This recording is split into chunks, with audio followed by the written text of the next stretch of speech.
In 2020, there were 87 proposed bills aimed at attacking LGBTQ people.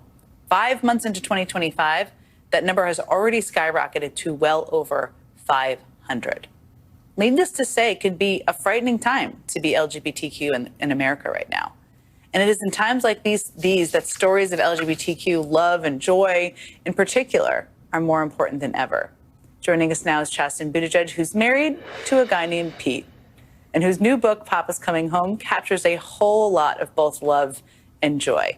Inspired by his and Pete's own family, Papa's Coming Home tells the story of two kids as they scramble to prepare the perfect homecoming for their papa, who has been away on a trip.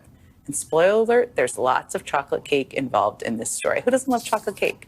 So I wanted to, congratulations on the book, first of all, and I want to talk about that.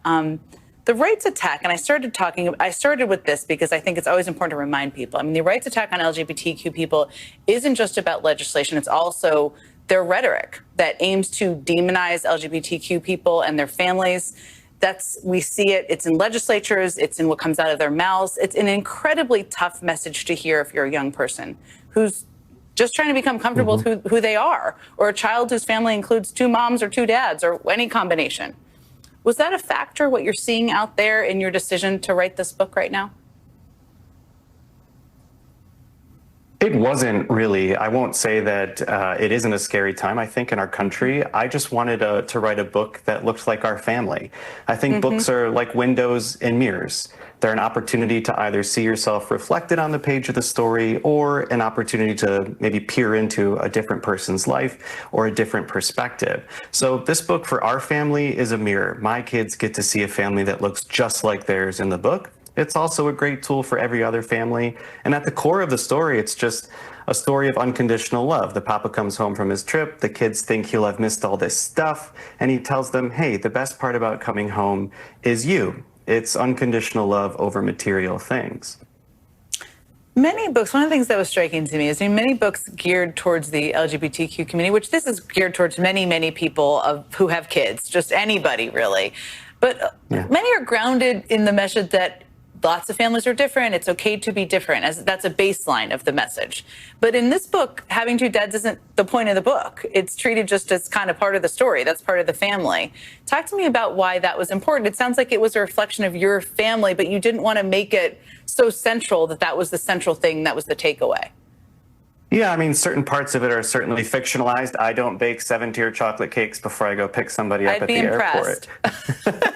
But, it's just important to have sweet stories. I mean, as a parent, you read a million books to your kids at bedtime, and I just wanted one story with a family that looked like ours. It wasn't important for me to have difference up front. I think when we're able to see ourselves in the story, rather than the story say, hey, you should see yourself in this because you are different, it just provides us an opportunity to normalize families like ours. And I think this is a modern American family, and every kid in America deserves to see themselves on the page of a book. Many families take different structures and shapes, and this is just one example of a different type of family. I know kids are not easily impressed. I've talked to your husband about how your kids are not impressed with him either, particularly. How have they reacted to the book? Do they think it's cool? Do they have a favorite part of the book? They do. Well, they loved the picture of the dog licking the frosting off the counter. And Pete told me a really sweet story when he was driving the kids to school when I was out on book tour. He said, did you know that Dad is going You're breaking up a little bit, but keep going. Really And Gus, our son, said, oops. And Gus asked if I was going to bring the story home. So I think they take great pride and ownership of the story. I like that. I like that they make it about them, which I think is a very normal thing to do as kids. Were there any, you said it's sort of fiction too, but it reflects your family. Were there any specific homecomings or personal family moments that really drew from for inspiration? I mean, would you actually let your twins bake a 7-layer cake? I know you don't, but would you let them do it? I mean, it's certainly fun to try. I love the hug at the end of the book. That's the best part about coming home. I just came home from a tour today. And isn't it the best feeling in the world when your kid sees you come home and shouts your name and just wraps their arms around you? And that's what this book captures, that feeling of waiting and anticipating someone you love to come home, and that great feeling of finally being able to hug them. There's nothing better. My kids are a little older than yours are, so I have to sort of like force that on them a little bit more, but you're still in the stage where you really embrace that. At its core, this book is really about unconditional love. It's such a great message for all kids to hear. Every family's different, which is a beautiful thing. What do you hope people who read it with their kids take away? Yeah. I think in this season of politics, I know things can seem kind of dark and scary out there, but one of the most important jobs we have as advocates or public people is to love our kids, to remind them that they are loved.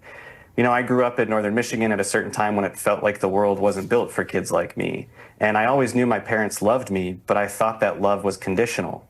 I thought that once they found out who the real Chasten was, that I would lose that love. And I think it's really important from a young age we have conversations with our kids to remind them that our love for them is unconditional, that we will love them just the same.